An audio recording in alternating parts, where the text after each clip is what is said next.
everybody. Welcome to the Har Har Podcast. How's it going, Jay? It's going good, man. How's it going with you? It's going good. Other than stuff I'll talk about in a little bit. Yeah, right. We've both had our. We talked a little bit before the cast. We've both had our fair share of struggle today. Yeah. I actually had struggle since last weekend, almost. Just beat my body up. So, wow, my beverage over here is just sweating up a storm. That's how hot it is, man. Like, there is a thick layer of, watch this. It's gonna be gross. Just like all that, all over my hand. Oh my God. It's so goddamn hot right now. There's a puddle from sweat around it. This used to be like a blended drink. Now it's liquid. Yeah. Like in another life, maybe. Right? Hello, Danielle. How's it going? So, yeah, it's been a week. One E3 happened. We got a little bit of we got your guys' thoughts last night. I missed it, but who do you say won it? Nintendo so far. I felt personally, since I wasn't there, I was gonna give my opinion. I felt Square wasn't bad. Square Enix. Feel like we're really quiet. Are we? I have us all the way up as high as I can. Well, I'll turn us higher over here and see if that helps. Because I have us as high as possible on my mixer. So, I felt Square Enix wasn't bad. They weren't. They weren't. Like in all actuality, Square did good. Nintendo did great. Xbox did more than it's ever done for like the last for this generation. So Xbox did more than it's ever done, and I think one of the reasons being is because the guy, I forget his name, but I saw the article earlier. But essentially, like the main one of the main guys of Xbox, if not the main guy of Xbox, that is also on the E3 board. Says that E3 this year was not the same without Sony or Activision being present. That's fair, given that they're two of our biggest gaming people. Yeah, no, I mean, absolutely. Members. And so when two of your biggest people, I mean, they aren't there. You know, that's the thing. I thought it was kind of cool in one way because it really showed that he cares about the event as a whole rather than, hey, we have the E3 spotlight to ourselves now. Well, I mean, look at we talked about Game Awards this last year. We had Reggie and both the heads of Sony and Microsoft. I can't remember their names, but Reggie's a goddamn icon, so how do you forget his name? Yeah. But you had all three of them on stage. That was an iconic moment, in all honesty. Like, yeah, and the fact that Sony's like, now we're good. Well, and it makes sense, in all honesty, with the way E3 is now compared to what it used to be. Inside Gaming talked really good about this, so I'm going to quote them for most of it. But they essentially, to paraphrase it, is that E3 used to be kind of exclusive for like both the industry selling marketing people, so like Walmart's, Target's, GameStop, so they get an insight into what people are coming out with, what products they're gonna have in their stores, and people like Inside Gaming, Kotaku, and stuff like that to get a fresh scoop into what's coming. Yep. But then the internet happened the way it is, and you can kind of just do that on your own now. Like, yeah, but here's the thing though, like E3 is still the spectacle. It's still the gaming spectacle of the year, and it was mentioned in the article that I read earlier that it's essentially one of the main ways, if not the main way, that video games make it into like the mainstream kind of advertisement like media now still, even though that's not 100% true because again the internet, but it's still like it's this headline institution-esque event. And it's interesting that Sony is like, now we're gonna back out.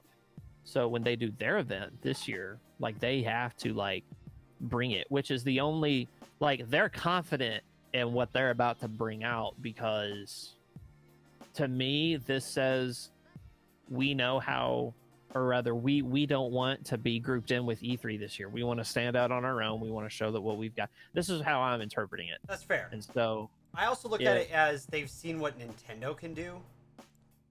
Because Nintendo hasn't really been there for E3 beyond, you know, having like they have their booth stuff set up there, but they really haven't taken the main stage really at E3. Tell you what, they got a big step closer to that this year, though. No, and I agree, but but they've been doing directs, which have been huge, and they're more precise on the information you're getting out. There's less cringe compilations from it, unless you're jokingly trying to create the cringe, which Reggie was great at. This guy's an asshole, though. Hey, did you see the thing pertaining to Banjo-Kazooie? Are you talking about when they faked it? That was great. Here's the thing.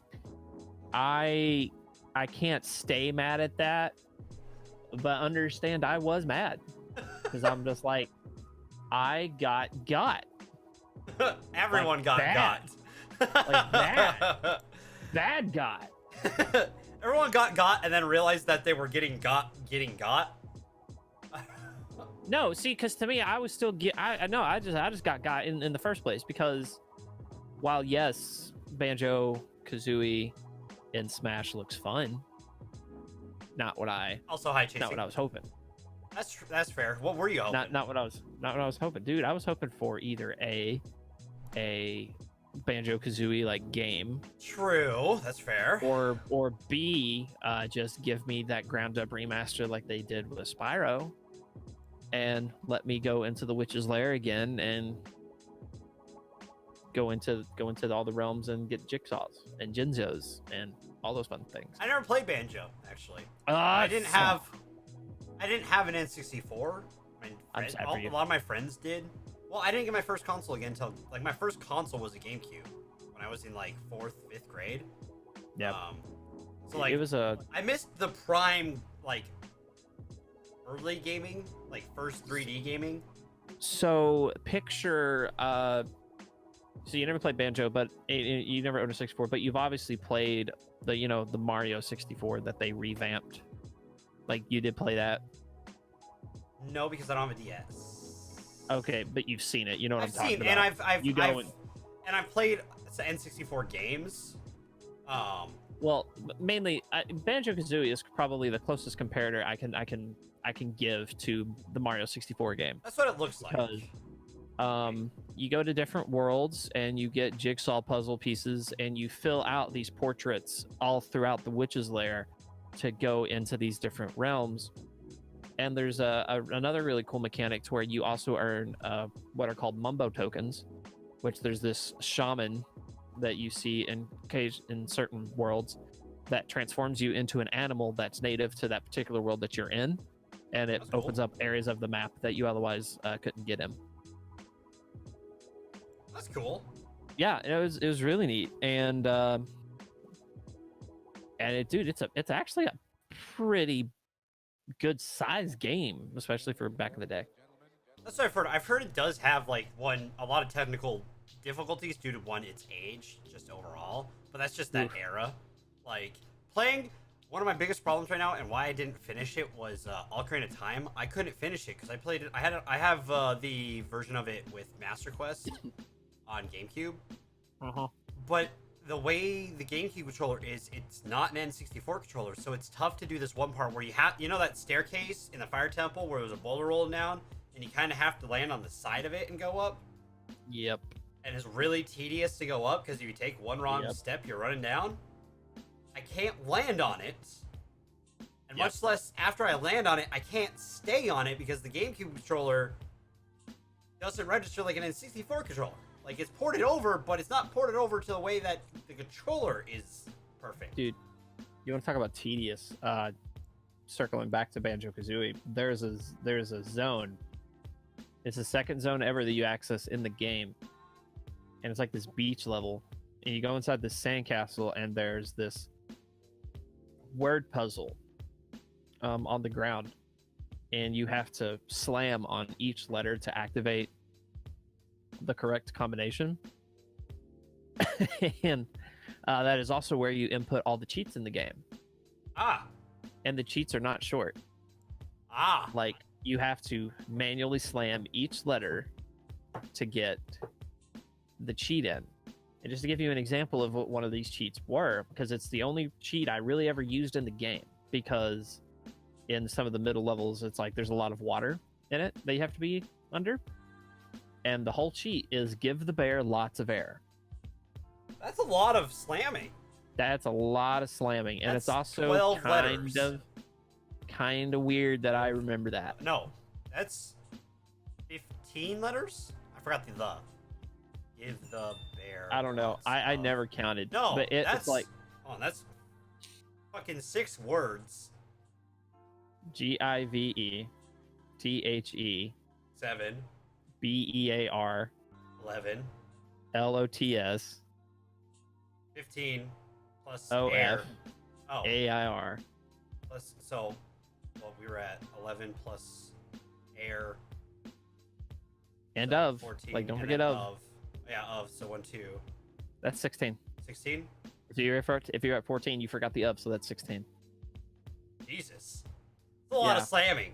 That's tedious. It's, oh my god. So worth is it it. just Dev and Jay today?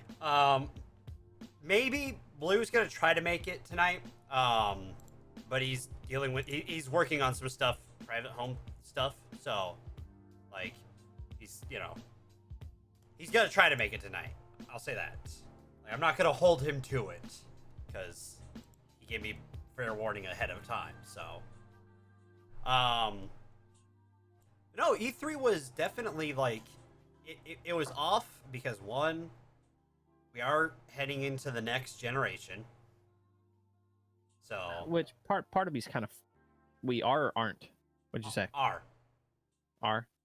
Yeah. So there's less games to show off. People are well. Here's that. Here's the thing too. It was just off to me because I tweeted about this earlier the week. I talked about it in T-Pop. I'm going to talk about it again. Essentially, I wrote a tweet earlier this week that said something along the lines of, I have been very overly critical. I feel like I've been very overly critical of events such as E3 2019. And I think some of it is warranted, but other times I just kind of really wish I could just go back to those days where I can just nerd out and enjoy the show. That's fair. But in the past couple years, I've just been burned by games too many times. And well, I mean, and like last year, E3, we all saw Fallout 76. It was you, me, and Steven, remember? And we saw that and it was like, that could be a good concept. Like, could be a good concept, but like none of us were on board at that point. And then, I mean, I was the most on board, obviously. Yeah, you were. I got the pre-order for it because I was like, yeah, I love Fallout and friends are gonna play it, so it's gonna be a lot of fun. Yeah, Torn was until he was like, he seen that there was no NPCs. And it was like, I should have been the biggest warning sign for me, but I was like, you know what? It'll still be fun, guys. Yeah, and then fun fact, no. Dude, I tried again this week. We tried it. I saw that, and I was actually going to talk about it because I couldn't remember if the new I was going to use it in reference of the new updates, because the new update, has the battle royale been out yet? Like, yeah, is that people are trying it. We didn't try it out, but it's a 52 and you can do squads. So it was funny because I was actually going to use you guys as an example of, like, here's probably one of the biggest indicators of the state that Fallout 76 is still in, is a group of guys who actually gave it a really good dedicated shot, went to the fucking forest before the stream was over. Like, yeah, come on. And I'm not bashing the forest, I'm just saying, you quit Fallout 76 in lieu of another cooperative game. Like, well, and the big problem with it was that, one, we have characters in that game, right? That we play. Like, we all have a police officer part of the APD. It was almost supposed to be going to be a spoof of Reno. Was like kind of the thing that started the form from it, almost on accident. Which one of you had like the? I want to say it may have been you. Had like the best face for it. Like who? Like, me with like the pink mohawk and the mustache and the shades. That was me. Yes, that was you. Eddie or Zoe's character also has shades and like the full beard look going. No, it was the mustache. Just this. Yeah, that was me. It was a pink watermelon mustache. Like 100%, and I was just like, oh my god. That's my character. That's Dunk.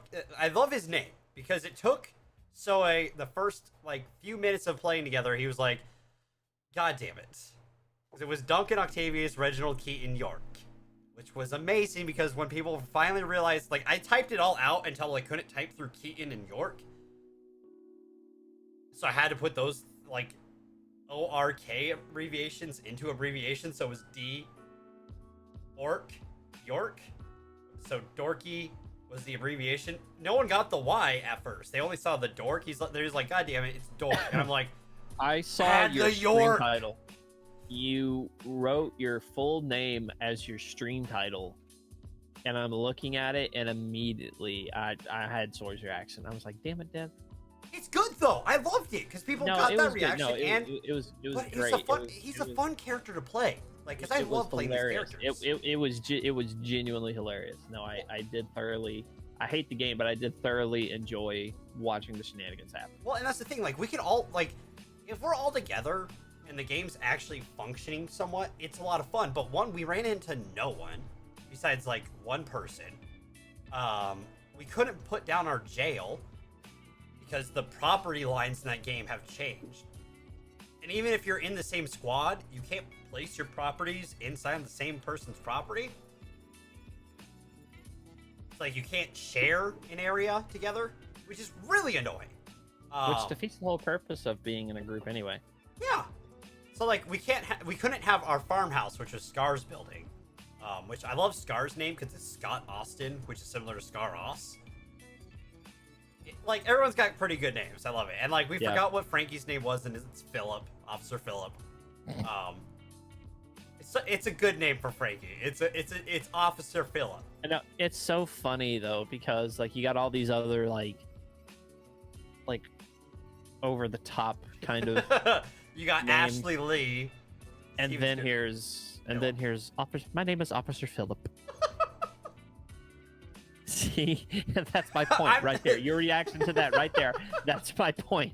That's exactly my point. I like Chasing's comment. That's good.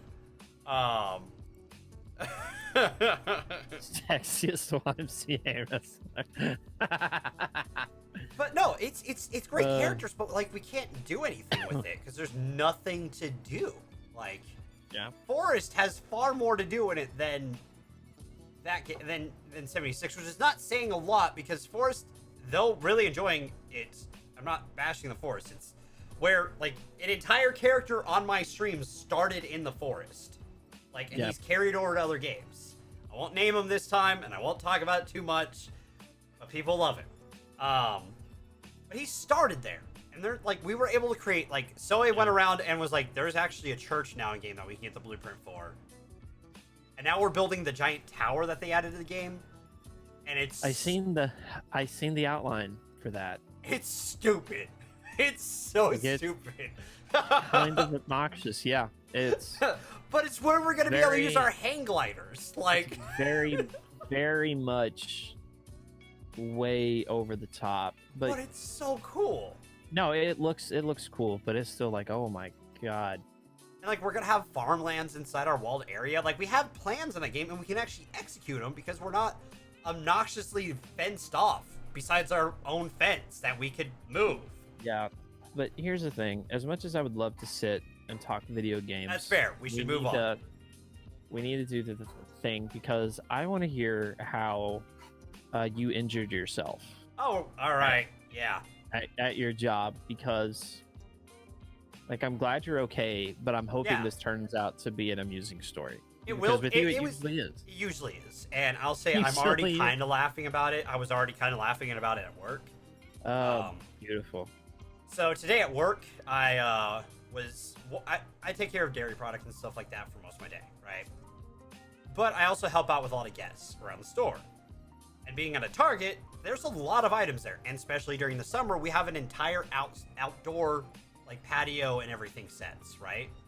And this couple, they're looking at outdoor patio furniture, like umbrellas, tables, and stands to go together in a set. And I was helping them because they're an older couple. They haven't used the app, which this isn't me trying to push something. I'm gonna preface that right now because it's like even though I'm an employee, I'm not sponsored. I have no reason outside of work to talk about it. I'm just saying that now. I feel like I should. But the Target app has discounts on it. Yeah. And I was trying to help them have the best deal, right? But they're an older couple and they aren't super technologically advanced, so I was walking them through it and helping them with setting up the app, setting up an account, all that stuff, which is what I should do at work, right? And we got that set up, and I was like, all right, we can get. I made sure which color the umbrella they wanted, so I started to grab that. And apparently, another one of the 9-foot fucking umbrellas was leaning against it without me knowing. Like on the bottom of it was leaning, so I pull out the umbrella I'm getting for them, or I lift it up because I was gonna take it up first, and all of a sudden I just see a blue umbrella slide, and then there's a sharp pain on my foot. Oof. It fell from a shelf about like my desk height, so like probably at a little higher than knee height, like somewhere in my thigh height. Which is a lot of weight to fall on your foot from a distance. I'll say that. Yeah. It's still sore and all that stuff. But it's not broken or anything like that. I'm gonna preface that right now. We wouldn't be doing the show tonight if I broke it. Yeah. Like I'm just like you're a special kind of committed if you did that. That or I'd be showing off the cast. I was about to say, now that I think about that, yeah, this is actually like, hey guys, we got something to talk about. Yeah. But it fell on my foot. We, took care of I pushed their stuff in the front and I clocked out early because it was tough for me to walk the rest of the day. Still not great to put pressure on it right now. It still hurts a little bit. So I've been leaning it up. Like I have under the desk fan that I have. So I've just been resting my foot on that. Oh, I got bonked hard. It was funny because we were going through the paperwork and like we were trying to figure out which options to say. And it was like, it was either other or struck by object.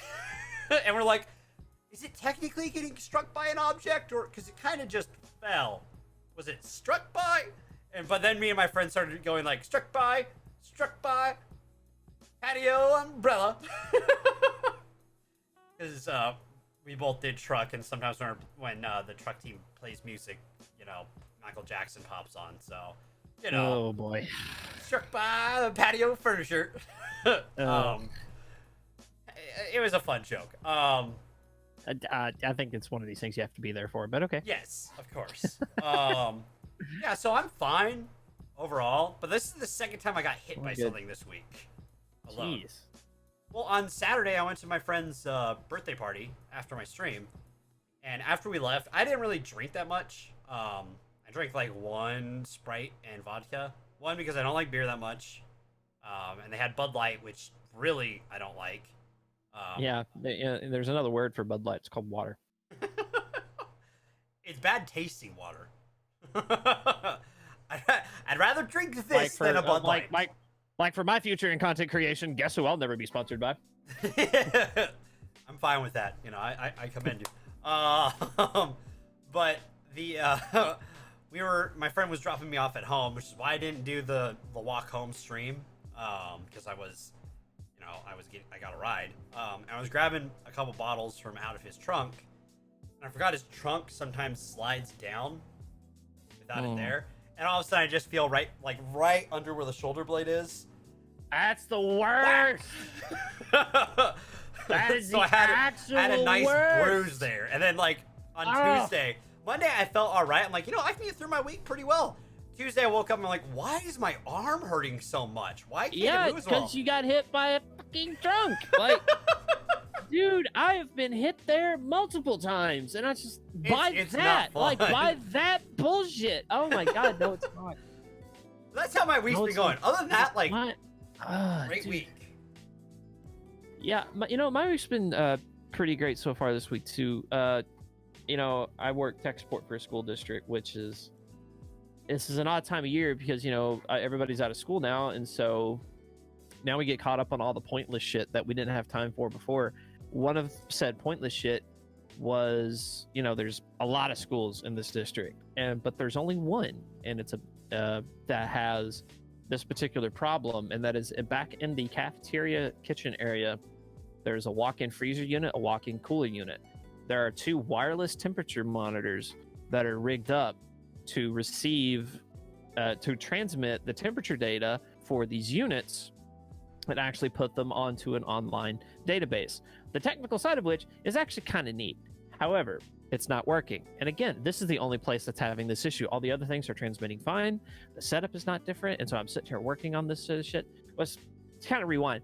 I walk in to begin working on it, and the head cafeteria lady of the district actually had to come and let me in the office because it was locked. And before I made this discovery, I also discovered that this whole school was a slight bit chilly. And then I walk a little further in to the kitchen area, and it's like, it was probably in the mid 70s here today. I get into the building and it drops into the 60s. And by the time I'm making my way back into the kitchen area, I swear, no exaggeration, it is in the mid 40s at the high in this room. And I'm just, before you're in it? Yeah, before I'm actually in the room. Understand, I don't have to go in the freezer unit. Like, let me make that very clear. Like, the monitors are on the outside. Like, I never have to set one foot in them. Like, there's a probe on the inside. The probe feeds into a wire, we have goes those. through the wall, well, we don't have, which goes to the unit. I don't think we have wires, but they have a sensor in our coolers. We have an outside, like, we can check the gauge from outside. Yeah, so it's essentially that, only instead of an actual visible gauge, it's something that immediately goes straight through Wi-Fi. Like, Mini Canada? Yeah, you're not kidding. And so, and I'm sitting around, I'm like, oh my god. And then I remember, my North Face jacket that I've been too lazy to take out of my work vehicle since the fucking cold weather. It's still in the van. Hey, that's why you leave jackets in your car, man. Well, here's the thing. Generally, I do that, but like this is like left there solely out of laziness, and for like this is one of the rare moments in life where that actually pays off in spades. So I went out, got the jacket, and then very shortly after that, I made the tweet. Like I actually tweeted about it, and like my face is just like, what the fuck, like it was dumb. And then on top of this, I had to deal with this like freaking issue, which took like several hours, which is still not done. Like I'm actually waiting on. So it's weird. Like this is not something that is within our realm of technology to like maintain. Like we have a company for this, but we were given explicit instructions. You try to fix it first, and then call the company in. And so I call the company in, and I actually. It's so busy that there are people in this company whose sole job apparently are message takers. Like I thought I was going to leave an automated voicemail message, right? Because it's kind of how it was worded. And then I hear a real person go, "Hello, this is so and so. Like, how may I help you?" Hi, my name is blah, blah, blah, blah. I would like to, please help me. And thinking this is a real person, that oh my god, he might actually give me some tips. And then he's like, yeah, okay, so like all of our technicians are currently busy, but I can take down all your information and blah blah blah blah blah, and we'll let them get back to you. I was like, okay, cool. So I left them the number with the extension that was in this particular office, not really thinking. And then he started getting more information from me, and then I'm like, hang on a minute, what are the chances that how fast do you think these guys will get back to me? And he's like, well, generally it would take about a business day. And I'm like, yeah, I'm going to give you a cell number instead of the number I just gave you. And it was dumb. Sounds fun. It was actually dumb. But better news, job related, which happened way much later in the day. got a call about a new job. Whew. I did 2 different phone interviews about said new job, and I have an in-person interview about new job tomorrow, which the location of which is 2 hours from my house, and it's at 9 o'clock in the morning. You're getting up at like so there's 6 at least. so there's that, but it's a good company. It's through an IT hiring firm, and they're looking for a help desk analyst Nice. for one of their clients, where I'm already planning on moving to anyway. That's cool. So, which is super cool. Yeah. It's nice. I've actually, in almost similar news, I'm working on getting my own place here soon. Congrats. I don't know if I'll have more room in here technically, like where my setup is, but it'll be different. Hopefully, I'm trying not to get an apartment, but I may come down to that. Which apartments, not necessarily, they don't scare me, but they worry me. What worries you? Because you know who I am. well, yeah, but like what specifically? I'm like money management or no. I'm actually very good at making sure I manage my money for bills and stuff. Yeah, see, that's what I assumed. So that's just why I'm confused. But that's like the big concern for some people. I'm loud. Oh well. So here's the thing. A lot of apartments, like especially if there are a lot of side-by-side units, it's like sheetrock, insulation piping, then it's sheetrock, or brick, depending on the units, and then it's insulation again, sheetrock, or sheetrock again, insulation again, whatever stuff's in there, and then sheetrock again, and that actually absorbs sound fairly well. I know that, but again, you know how loud I can get, which is No, why I'm I need aware. to. Which is, if I get an apartment, I need to be on the farthest end from everyone. And Right, I and have sound foam on my walls, but like the sound foam only absorbs so much, and it more absorbs echo and not exactly all of sound. Well, so what you want to do, really, because this is like another thing, because if you were ever contemplating, because you could actually do kind of like a 2-for-1 here, if you were ever contemplating using a green screen, then essentially what you do, and this is actually a fairly cheap method, is you clothesline, or you make a frame fairly cheap, thick quilt. That's fair. That could work. My only downside is going to be heat, but if I have my underdesk fan and a couple fans to the sides that kind of work well, and the place should have AC. Hopefully, if it's an apartment, it should have AC. But brother, it's gonna have AC. Like here's the tip on if the place doesn't have AC, don't live there. Well, depends on how much rent is. I'll say that, because if like the place is $900. No, the place like apartments. I don't care how scummy they are. They're required to have modern amenities. They're required to have utilities to a certain point. And it's like heating and air is actually things that are key to people's survival to an extent. And so if they don't have that, like their ass can get sued. So True. And like you're gonna have. I agree. I wasn't gonna. I didn't mean to interject. Go ahead. But like you're gonna have it. Like I think you'll be fine. And yeah. So and for the thing is what you do is you want to face an outward facing wall for your stream station, yes. And then you do the quilt. And really, if you're on an edge unit, right? If I'm here, and the other units are this way, I face this wall, and then you really only have to quilt like at an angle like this way, and so the sound is redirected more towards in your own place anyway. And so you really don't even need to have it like right behind you, which works because I'm at an L desk, so like I could just set it. Yeah, perfect. So that's the thing is you just find because every apartment, like when it's on the edge, you just have like you just face the outward wall, and you're 90% of the way there. And yeah, no, like the only problem is this town has a lot of old buildings. Like the building I live in right now is over 100 years old. So like my room, I've talked about it before, only has 2 outlets in it entirely for this place. and no central air conditioning. It's only got window and wall over in the living rooms, and the airflow doesn't reach here because there's a giant wall where the hallway is. Yeah.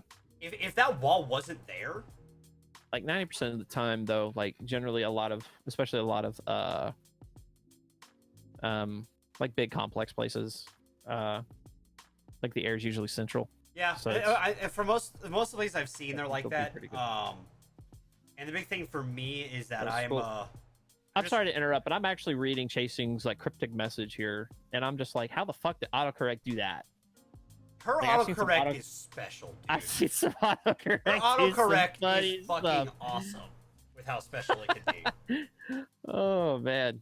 Which reminds me, I need to add the chat bubble because I didn't add that yet for some reason to this scene. Oh my god, I'm even watching stream and I noticed that wasn't there. Like, what the fuck?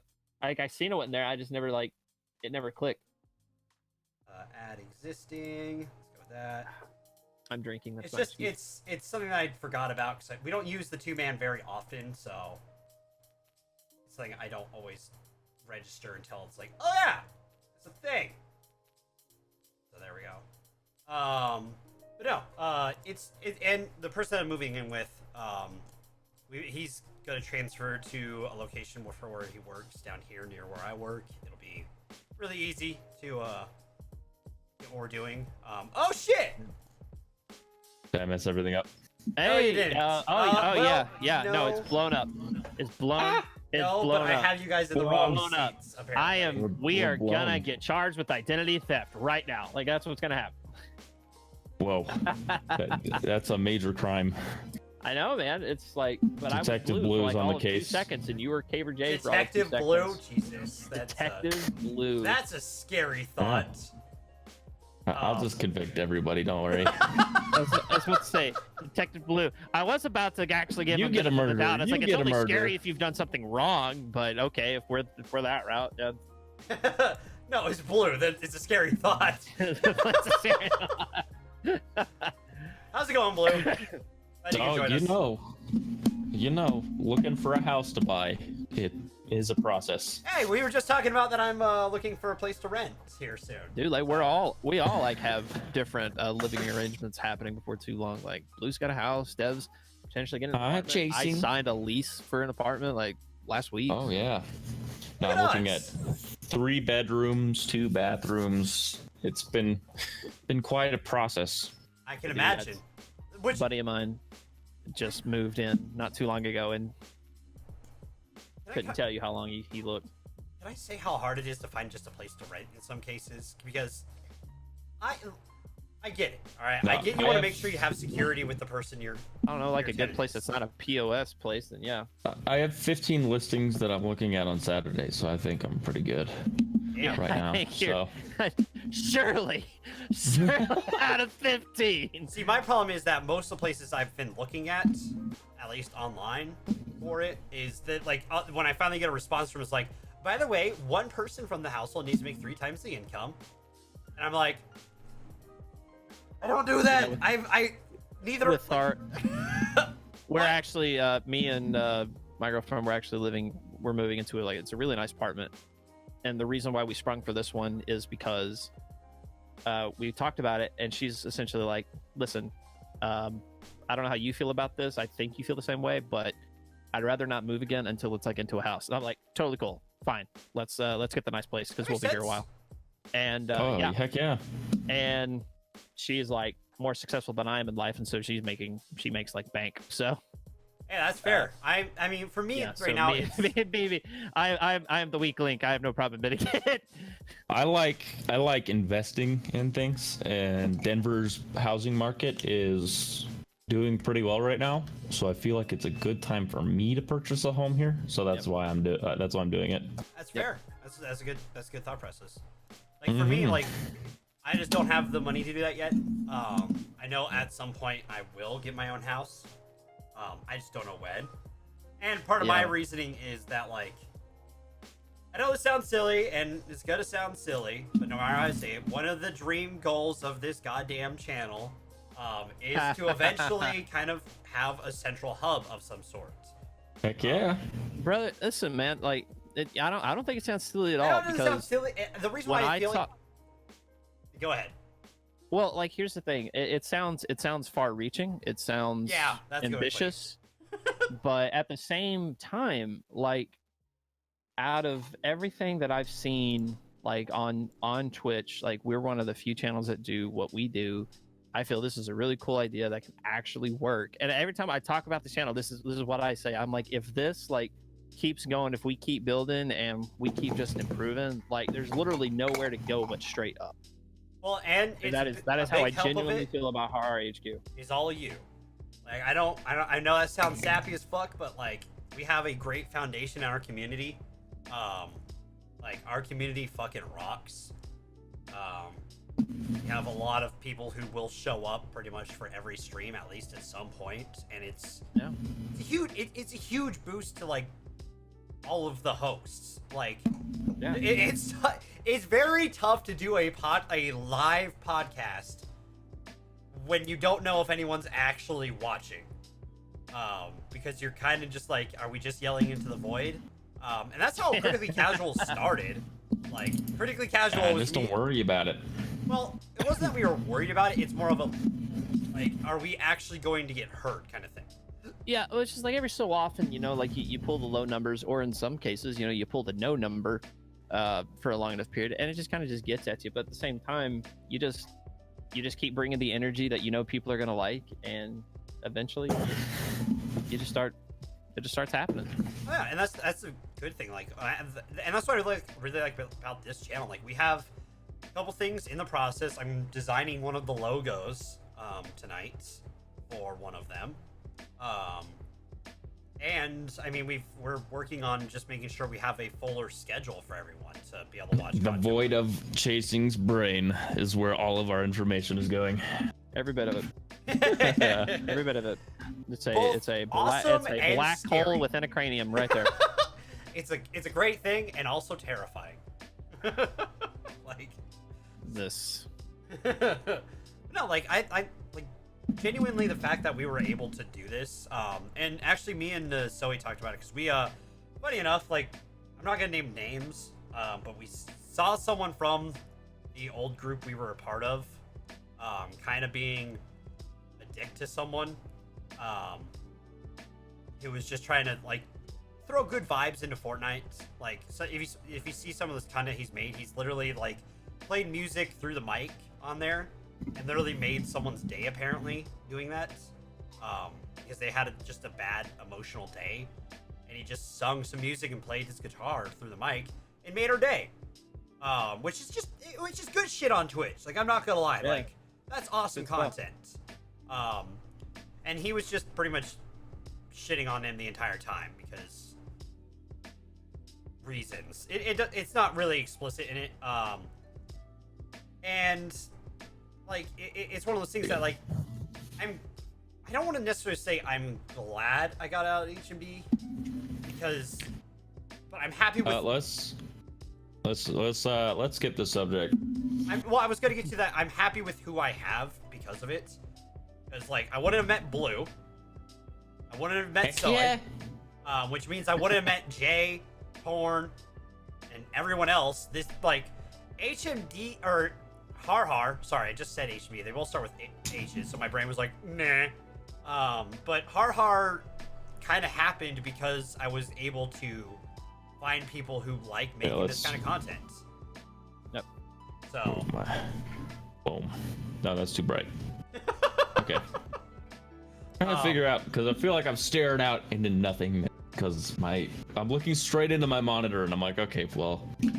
No, you're good. I mean, I'm looking this way. My camera's just directly in my face, and Jay's is kind of like there-ish, I want to say. Yeah.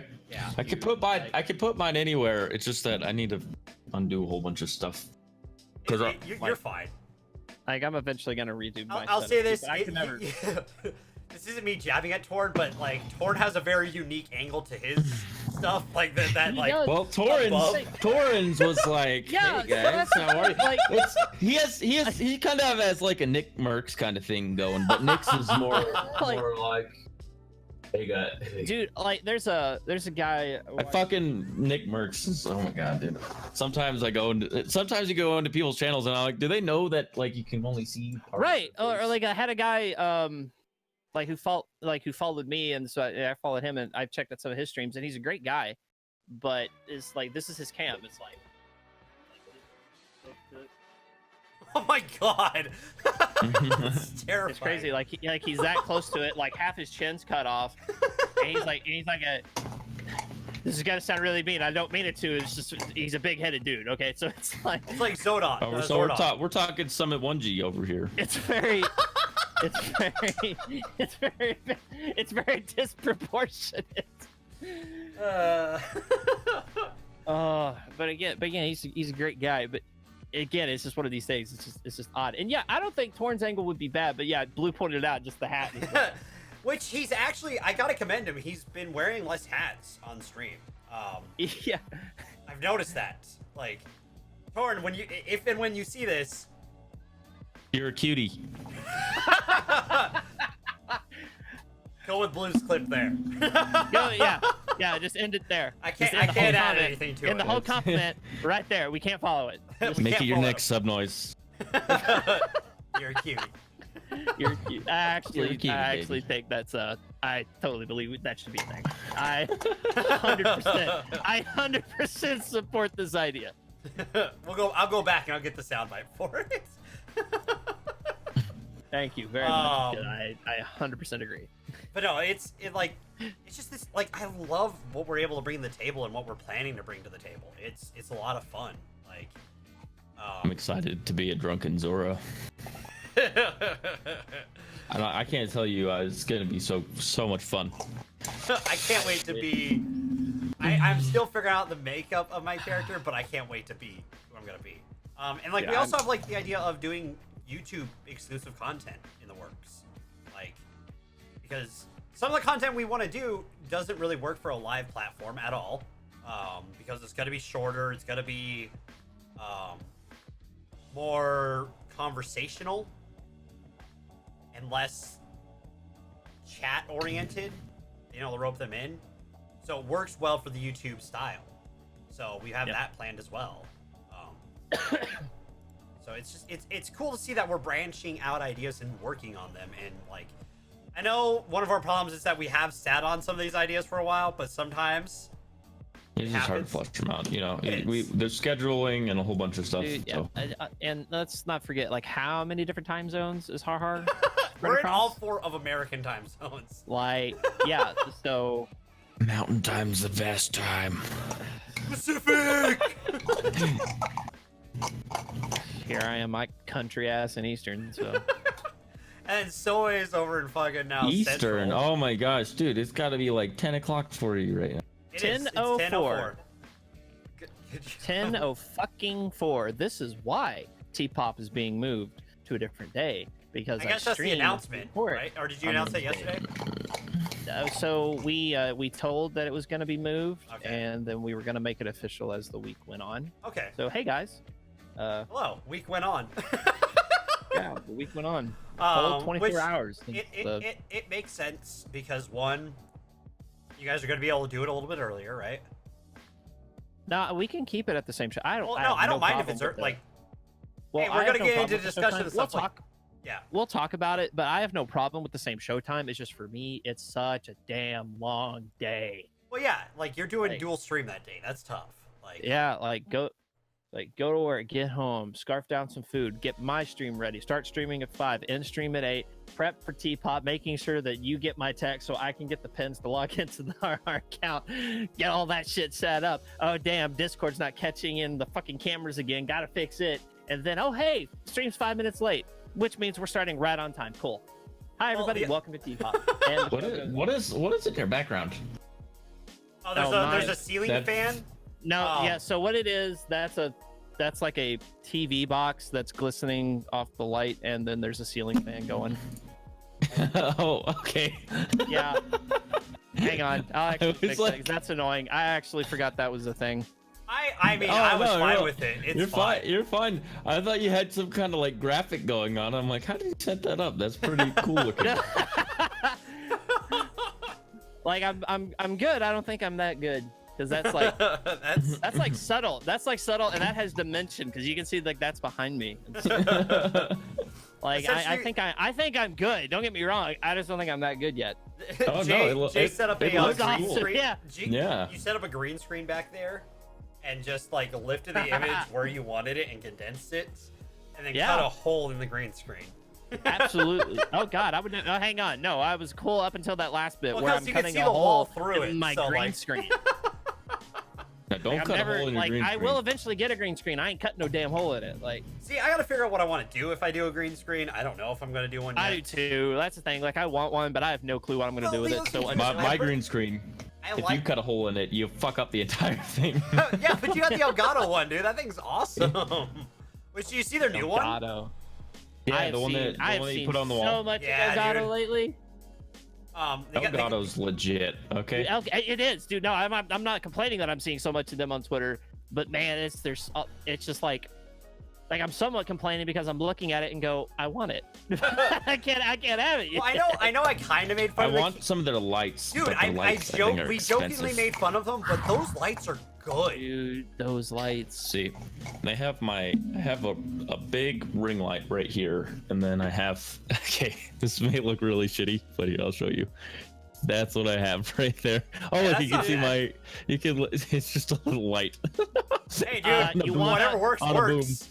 No, I think, will the cable reach? Yeah. No, you want to see shitty? I can show you shitty right now. Like, let me see if I can't. Will it work? No, the camera's too hot. All right, plan B. Hang on. All right, you ready? Ready? This is my overhead light right here. Hey, did you steal that from Pixar? I was gonna say that. It's a Pixar light, dude. He painted it black and everything.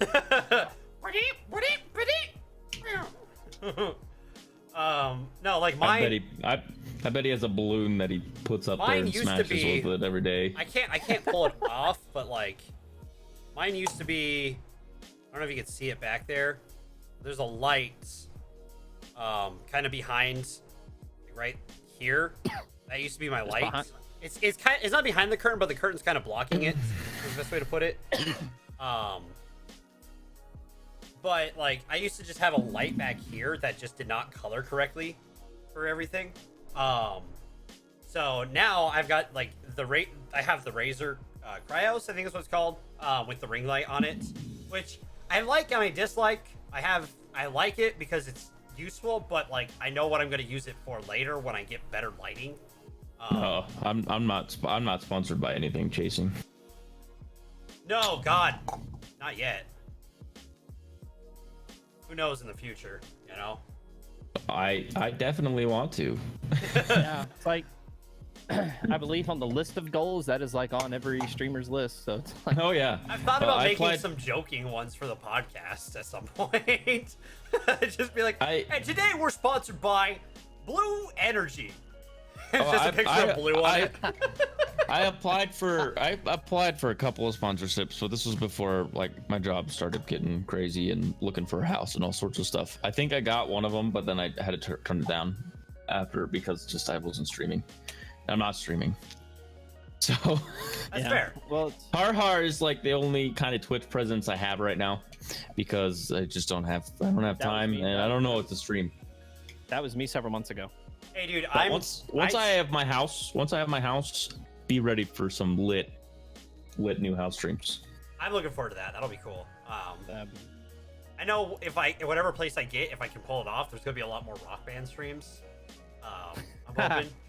They're fun, dude. It's just I don't have a lot of space in here to do it. I want to try. I want to try Twitch sings. I've seen a lot of people do Twitch sings. I have a good singing voice, though.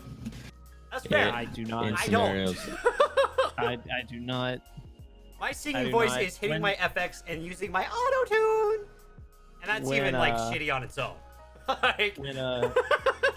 When Torn and I remember to assign homework to each other for T-Pop, and we're like, hey, go play this game, or you go do this. He gave me Twitch sings one time, and it was solely because of Dragon, which is I never did it, and I never did it for a couple of reasons. Because one, I don't have like like my own place to do that in, and I never did it. No, I never did it. Yeah, see, They never Dragon's already Switch things. Dragon's already giving me shit over it. Don't worry, TwitchCon will make them. We'll have everybody They'll do have a a booth. set. They'll have a booth, and you'll know when he's coming Oh, up. they'll definitely. have one. Fuck that! Like if I'm doing it, then it'll be like, no, like we'll set up our own little stream, and I will do Twitch things like with you. I ain't doing it in no damn booth. Like Hey, the booth isn't bad. I'll say that. I didn't sing Soy in did it in the booth. Soy and Like, Steven. In it, well, it was in beta. Understand, Soy actually likes karaoke. Okay, Soy has taken me to this karaoke bar near where we are. Is taking me there twice. Okay, both times, like I had to get borderline shit faced drunk before I was. I really want to go like- to a karaoke bar this TwitchCon. All right. I'm hoping we can get one. It should be easier. And this year. again, like I will go there and I will sing eventually, but understand like liquid courage is a real thing for me. Like I need it. Like Is everybody over 21 who's staying with us this time? Should be, yeah. I don't think anyone under 21 will be staying with us. Okay. There may be one person. I don't know why my camera keeps flashing green. okay, cool. So I'm not seeing things. Like it actually. No, you're not is doing seeing it. It happens. Don't worry. Maybe I should set up something behind you and chroma key Hold on. green. No, because then your hat will disappear. Damn it. Never mind. I can't do that. Wait, where'd you go? Give it a second. There he goes. There you go. Okay. But no, like I'm really looking forward to TwitchCon this year. It'll be my first one. It's fun, dude. Like last year was great. Your first time, it feels like you're busy as crazy. You're busy as fuck. But this year, I think it should be a lot calmer since I've met a lot of people. Yeah, same. Already. And like for me personally, I know one of my goals, and I know this sounds silly, but it's something I feel like I have to do. In a way, I do need to talk to people for Har Har wise. Like, Well, that doesn't sound silly at all. I don't. I know. No. I just feel. Don't say like that's the second Just time say, tonight. I You're have to like do- something sounds silly. I have- but it I have to actually do- makes a whole lot of say sense. I have to do business stuff, and Well, you're yeah. like, business stuff? Oh yeah, sounds great. Well, yeah, no, and that's the thing. Like, well, I think it's just the notion that, looking at Twitch as a business, some people really scrutinize, but like, with this channel, Well, no, if you go to TwitchCon, just say Twitch business. It's Yeah. not like it's crazy. You're just it'll be talking to people like, hey, it's networking and seeing what can happen. Kind of. you want to come on my stream? We'll promote your stuff if you promote our stream. Just that kind of stuff. Like, Yeah. hey, I see that you have a cool charity, like we did that last time. Dude, I can't. I have actually an idea for a charity event this year, and I hope you guys will be on board. Dude, I'm very sad that the charity event that I was getting us in, like, bottom kind of fell out of it. Happens. It happens. I know, but I was like, I have 2 ideas planned this year for us, so cool.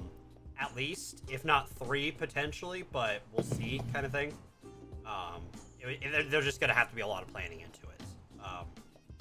But like, that's something that I want to do more of, like, because one, our charity stream was a lot of fun. I died at the end of it, but that was kind of going to be expected because I was running it on my own for 24 hours. So not on my own, but you know what I mean. Like I was maintaining the stream.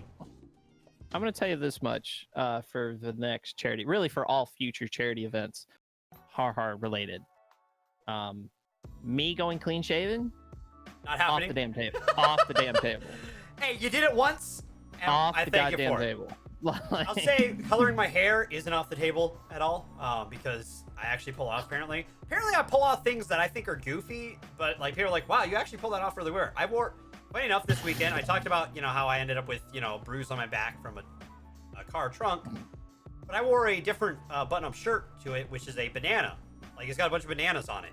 It's a blue shirt with bananas on it. And, Hey Dev, that's just a confidence thing.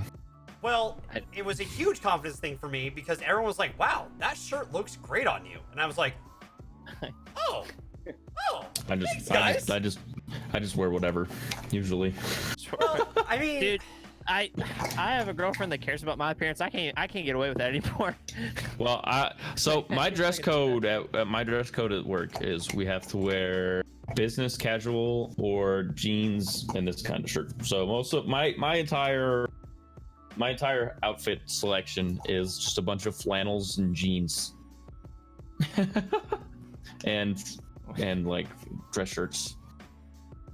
I mean, Like, that's fair. Mine is usually graphic tees, but I'm expanding my button-up tees collection because I have this one. I got a blue one with like some kind of like white, almost stars on it, but they're like they're not stars. They're just like kind of like little dots on it. And then I got the banana one, which apparently everyone loved. Which I like the shirt, and I think I thought I looked good in it, but like, Damn it. I thought it was I had it because I thought it was also goofy as fuck, which is very much me. And then everyone was like, wow, you really pulled that off. I was like, oh yeah. Let's hope that fixed it. I turned off HDR. I think that's probably the reason why it's messing up. Oh, there we go. It's prioritizing exposure. Yeah, everything was all messed up on it. Nope, we're good now. Woo! No more green flashing, hopefully. Go blue. Should have checked those settings first. Like I've noticed this last year especially, my confidence has gone up a lot, so that's nice. Because funny enough, almost people like abstract dress shirts. So if you have a shirt with bananas on it, people are like, oh, cool, I like your bananas. It's good conversation starter too. My dad literally has a collections of weird socks just because they're cool conversation starters. that's awesome. That's great. Like, my dad he has, you know those shirts that have the boobs in the bikini kind of shirts. He has those, but socks. Oh my god, That's awesome. that's awesome. He has like a collection of cat socks. So it's just cats in glasses and all sorts of weird stuff. The Nan cat. My dad has amassed a collection, like a larger collection that I originally gave him credit for, of Hawaiian shirts. Ah. And which, you know, is not too much of a surprise if you know my dad. You just gotta be wearing some cargo shorts, okay? There's this one, and he does. And socks with sandals, okay? Nah, he don't do that. He don't go that far. He don't go that far. I'm very glad he don't go that far. But you draw the line at socks and sandals. I do. I really do. You're a good son. You're a good son. I was like, listen, Dad, I love you, but you ever do this? Yeah. Which, no, I don't tell him that because he is also, you know, I am his son in the sense of I will go out of my way to embarrass people every so often. And, you know, guess who I got that from? So I would see my dad with socks and sandals if it's ever mentioned. He would do it at least once just to piss me off. My sister, several weeks back, got married, and at the rehearsal dinner, we were all like, you know, what are we gonna wear? And then Dad pulls out his toucan Hawaiian shirt, bunch of toucan birds on it. Yes. And he's like, I love it. He's like, I want to wear the toucan shirt, and I'm like, I support it.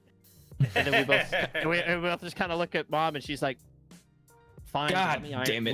Let me iron it. That's her only stipulation, is let me iron it. When you know. It was great. You know. Well, for me, like, funny enough, it's been a year and about a week since I moved here, which has been a huge help. Like, this is gonna be my mental health moment of the day. If you're in a very toxic environment and you need to get out, reach out to people. There are people out there who will help you. I reached out to my dad, and he was like, we still have the spare bedroom, move back. Which, if it wasn't for that, like, Jesus, I would be losing my fucking mind right now. Dude, this channel would be in shambles, honestly. Dude, along with probably, you know, life, really, which is probably just a touch more important than I mean, yes. the channel. I mean, at that time, I was in a bad place, and I've been very open about that with a lot of people. It was rough. So, like, real talk from me. So, a year and a half ago, I I had got a great opportunity. I thought would have been a great opportunity to do this software training. I would get paid to learn coding. That's just how I got into software development. And really, honestly, and being especially this environment is also how I got into Twitch in the first place. So like, definitely not all bad. But it was just a rough time in life. And, you know, I spent, you know, the year in like away from home doing all this other stuff. Ended up moving back after it was just hard. And the other day, it was last week actually, or 2 weeks ago, I got a Facebook message from one of my friends from that program. And I asked him, he's several years older than me, and I asked him, I was like, well, man, how's it going for you? And he's like, yeah, not so good. And I'm like, well, what the heck happened? And he's like, well, you know, I'm going through a pretty ugly divorce. It's like me and him are among the many who like this program rejected to like move on to like even help. You know, their whole shtick. You know, the program's called Techie. Like I don't really give a shit about announcing the name because in my opinion they're bullshit. You know, take a bunch of unemployed or underemployed people, get them jobs, get them trained, and they're like, nah. They fell up through on just about every single one of their promises that they ever made. That's and sad. it was a hope for a lot of people going, because a lot of them were former coal industry, which is, you know, gone tits up. And so they went into this, and you know it looked great in the fucking headlines, you know, and of course they got Matt Bevin to speak his stupid ass about it, but whatever. That's our governor, by the way, here, and it's but you know, a lot of things would have changed for a lot of people for the better rather than for the worse had they were like they did their job. And so now I'm hearing this guy was going through his divorce. He's got a 13-year-old kid, man. It's like, come on. Another one. This one's a woman. Her husband of 5 years left her. And then you got all this other stuff that's just happening, and then just like people's just lives fell just a shambles. And I'm sitting here thinking, dude, my life's good. Like I got a good job. I got a family that supports me, and that's where it hit. You know, that was my net. And so yeah, going to and getting people that have your back, that like are there for you, dude, that means a difference. I told mom, and dad works away. I called him and I told them both. I was like, I don't know where I'd be. I feel like I would be in a very dark hole right now if it wasn't for you two. Well, and the other thing too is like it doesn't just have to be family, because like in all honesty, and I know there's a huge stipulation about it, but if your family to you is toxic, it is okay. Hello, get loser. away from them. What's up, Frankie? That probably sounds really bad in the context of this situation. Which is funny because I heard that before I looked at chat, and I'm like, wait a minute. For reference, he's talking to Frankie in chat, which is I see that now. We have a very loving relationship with Frankie. Oh my god. Nah, Frankie's a little hoe, okay? Dude, Frankie. It's like the nicest thing I think Frankie's ever said about me was I think he said he tolerated me once. Frankie. But no, like the other thing is too, like your network of friends also is essentially a family. Like, dude, like don't be afraid to be like, hey, my family is being awful to me. I need help. Get cocky over there. Sorry. God, I love our chat. Yeah. Dude, I've said it all the time. I've said this all the time, dude. Family's not limited by blood. Absolutely. Yeah, exactly. And that doesn't mean it has to be blood either. It doesn't mean that like just because you're blood, you are family. Like that's another thing too. Yeah, that's the thing. So yeah, from that other side of the spectrum too. Yeah, no, it goes both ways because they are blood. But no, like it like I'm really happy with my life right now. Like I'm at a job. I'm transferred to another location that I've worked at before, and they like having me there. They work, like I get my hours. I work really well there. I am, you know, gotta get a place of my own here soon. Financially, I'm in a far better place than I was before. I'm eating better in a sense. in the sense that like I'm eating more regularly, because during that time I really wasn't eating regularly, because I also couldn't afford to, which maybe I need to eat more healthily. I'll say that now, but I'm still eating regularly. Like most days I'm at least having 3 meals a day, which is good. And like my life has gotten a lot better. Like I'm far more comfortable with who I am again. It's nice. And a lot of it is also because we have this. Like, without doing this stuff, like, the hell, what, like, I mean, I'd still be making content, but I mean, I don't, like, the reason why this channel exists, because when I first started, it was that I didn't just want to do gaming. Like, I wanted to do this as well. So, thank you all for watching this stuff, because, like, it makes my day that people find enjoyment in this. So, and so now that we've got the heartfelt, sentimental, mushy shit out of the way, someone make fun of me. we won't, because that's too easy. That's too easy. We gotta do. We gotta talk about the thing. Is the thing you and I were talking the most about beforehand? Yes. All right. Yes. We gotta talk about the thing. The thing that you guys avoided for T-pop, which I appreciate. I avoided it. I don't know if Torn intentionally avoided it. I don't know if he knew about it. I knew about it, and I'm just like, fuck that. Like, no. It's a good topic for this show. It's a great topic for this show. I still don't know if it's a wacky news story yet, though. Should it? I think it is, dude. Like when you talk about like all the details of it, it's 100% wacky. Like show it up so that way Blue can be clued in, because he's just kind of sitting there like, what the fuck, guys? So let's show it and. Here we go. Oh, okay. I already knew about this. News story. Okay, this is our wacky news story. Popular streamers react to Dr. Disrespect's Twitch ban. Yeah, he was banned for breaking the fucking law in California. God, not this Ricky says. Which is really fucking dumb in California. And like I liked Tim the Tatman's reaction the best, because he was like, I was really enjoying the stream. Like, it was a lot of fun. He was having a lot. It was a very Dr. Disrespect stream. And then as he started walking to the bathroom, he's like, the cameraman's not gonna follow him, right? Cameraman follows him in not once, not twice, but at least 3 times into the public restroom. Which. So, okay, mentally, like, what do you think?